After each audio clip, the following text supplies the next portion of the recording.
After that, I went to Los Angeles and I was director of production for the LA 84 Olympics. And I came from that back to Australia to do Expo. So Expo was almost, dare I say, a step down, I suppose, in terms of pressure. You had fried bigger fish before then, obviously.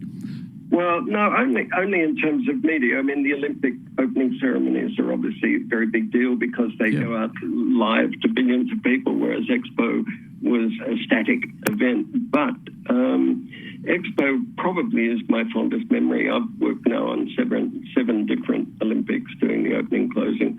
But Expo's got a very special place, partly because it went for 6 months, so we had a chance to relax and get into it. Whereas for an Olympic ceremony, the moment you've done it, it's over and gets packed up and there's very little left. But Expo, it changed the lives not just of Brisbane people, but of many of the people who worked on entertainment, a lot of whom have gone on to other areas of entertainment all over the world. I come across them from time to time in different countries. And tell me about that, because I guess, again, to the layman's, from the layman's perspective, they might have seen, look, the opening ceremony, that was big and high pressure because there was every dignitary under the sun there, including Her Majesty the Queen. The closing ceremony, you don't want to stuff that up. I guess people might have seen from the outside that they were the two big things, but throughout 6 months, entertainment was such a memorable part of Expo. The street parade, the follies, the swimming, the diving, the concerts on the stage. Which did you, ahead of time, what out of all of that did you see as being your biggest challenge? Were there things that came up that you saw as a challenge that we might not even think of? Well, in fact, my brief from Bob Minikin, who was the general manager of Expo, Bob came over to Los Angeles and asked me there whether I'd be interested in coming back to do Expo, which I was very interested in. But Bob said at the time that their audience research had shown that international attendance was not going to be significant. They'd worked out that people around the world were not going to travel to Brisbane to attend an Expo as their first reason for travel. If they were already in Australia, it was possible that they would come, but, it wasn't a destination thing. But what they also found out was that it was a destination event for Australian populations, but more so for the Brisbane and Gold Coast population. So Bob said the main thing we need to do is to make sure people come back on repeat visits. And he thought that entertainment was the way to do that. And it ended up being very successful at repeat visits. And a lot of the post-Expo research showed that entertainment was a major component for attracting people to come back more than once. Thinking of some of the major acts that performed on the Expo stage, the river stage, over those 6 months, it was just a who's who. I guess both artists who were touring at the time and in some cases people who came out perhaps specifically for that, but then toured on the strength of that. But did you have a list of absolute must-gets, beforehand, or was that an evolving process? Well, it had to evolve because 3 years out, we didn't know who'd be available and who'd be topical. Yeah. But as we got closer, Richard Eastway was our booker, and he had a concert company already in place. So he was able to book acts, and then they could do tours afterwards.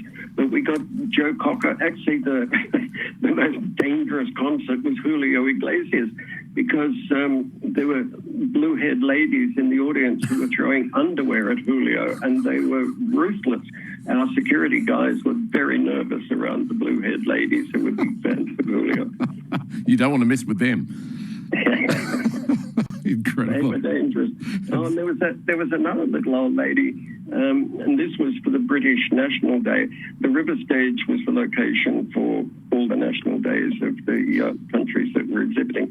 And on the British UK Day, on the grass in front of the river stage, there was a little old lady who was knitting, and one of our techs was a little bit suspicious because she sat there in the sun for a long time, and he walked past and looked down, and she had a handgun in her handbag. So he immediately alerted security. And in fact, we found out she was from MI5, and she was there to make sure that Margaret Thatcher didn't run into any Julio Iglesias fans on the night for the UK event.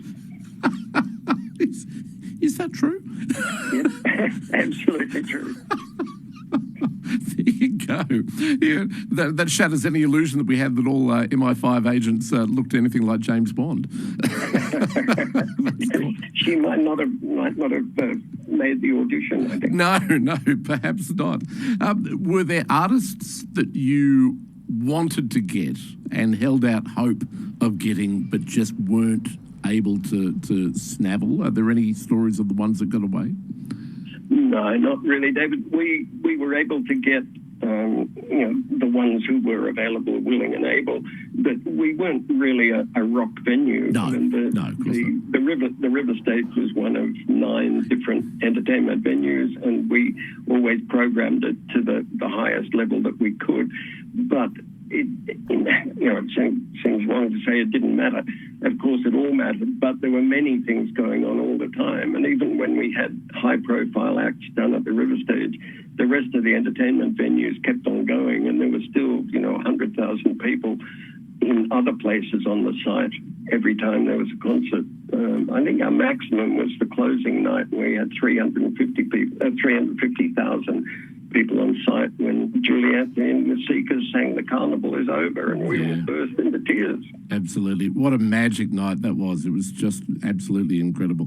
You're right. I mean, we shouldn't dwell on just one venue because the whole thing was so much bigger than that. I distinctly remember one of the joys was just stumbling across, concerts and smaller performances that you didn't know was, unless you'd done your homework. And as an 18-year-old kid, I didn't do my homework, but stumbled across a fantastic concert with James Morrison, the trumpeter, and I think it would have been performing with, and the name of the jazz singer escapes me now, but it was a wonderful show, and I think there was only probably about 100 people in the audience, just this tiny little sort of outdoor amphitheatre somewhere in between 2 pavilions, and it was one of the best shows I think I've seen in to this day, a concert of that caliber in that intimate and atmosphere. What in terms of that entertainment, what do you still get feedback from that didn't have anything to do with the main stage, other aspects of entertainment that you programmed on the site? What are the things that you achieved that you're most proud of because people still talk about them to this day? Well, one of the big surprises was Friday night at the Piazza, which held about 3,000 people. You would have seen James at the amphitheatre, which, as you say, was a smaller, much more intimate venue with only 200-300 seats. But the Piazza was a big space with 3,000. And we found out David Hamilton, who was the producer in charge of the Piazza, came up with the idea of ballroom dancing. This is a long time before Strictly or anything else. And it turned out that Friday night was a great night for ballroom dancing, and people showed up and danced on the Piazza. But then he came up with wood chop, because I've always loved wood chop, and it's a Queensland thing as well. Yeah. So I asked David if there was any way he could hold a wood chop competition in the Piazza, and he programmed it for Friday night, and it turned out that wood chop followed by ballroom dancing was by far the most popular event in Expo history. Were you surprised? I was totally shocked. But I was fairly busy with the Aquacade. The Aquacade was the only event on site that I actually personally got involved with creatively and produced the Aquacade. And it ran 5 times a day. Yes. And we had about 24 synchronized swimmers and about 16 divers from memory and a couple of marriages. So obviously it was a good thing. Who were some of those? You mentioned earlier that there are people who had gone on to fantastic careers around the world who pretty much had their debut as a professional performer at Expo. What are some of the examples of that? Well, not so much performance as the backstage crew guys. I see them showing up. Yep. John Raymond, who is our tech director, has been to Shanghai with me. did a show there. He lit the Sydney Olympics in 2000. Other audio, it's behind the scenes people, but the Australian experience at Expo has given them terrific credentials to go on to work internationally on a lot of other big events like Expos, like Olympic Games, and also concerts. Bruce Jackson, who unfortunately is the late Bruce Jackson, went to America when he was 25 and became Elvis's sound engineer. Bruce went on then to be one of the world's leading sound engineers. He worked in Sydney and advised us on Expo. So, we had access to a lot of great people. That's brilliant. If you've just come in, by the way, it's 9:23. My name's David IIiffe, having a chat to Ric Birch this morning. Ric, I don't want to take up too much of your time. You've been very generous with your time. But were you ever approached, or were you ever tempted, if that approach came, to fill a similar role in subsequent expos? Because I think for a lot of people, they've lost track of the fact that expos still happen, I believe, every, whatever it is, 4 years or so, in some city around the world. Have you ever been approached to be involved again? Well, yeah, I did the opening ceremony for Shanghai Expo in 2010. Okay. But expos are about every 4 years. It floats a little bit, and there are Class A exhibitions which are bigger than Brisbane was an odd one. Brisbane should really have been a 3-month length expo because it wasn't a huge site. But for one reason and another, Brisbane was able to hold a 6-month expo. Shanghai was way bigger, about 7 times bigger. And Brisbane was followed in 92 in Spain with an expo there. Then I lost touch with them a bit because I got busy with the Olympics. But the expos are a bit tricky to follow around the world because they're always different countries, different languages, different people. Sure. And Dubai had a big one scheduled for 2020. And then because of the pandemic, it was delayed till 2021. And I actually didn't even go to it, which is unusual because I do try and go to the big expos. And I'm sure it was terrific. All the reports I saw were great. But it was affected by the pandemic. And I think going on into the future, it's going to be really more and more difficult to hold big expos. Yes, unfortunately, one of those many things that COVID has changed forever. Call and as expected.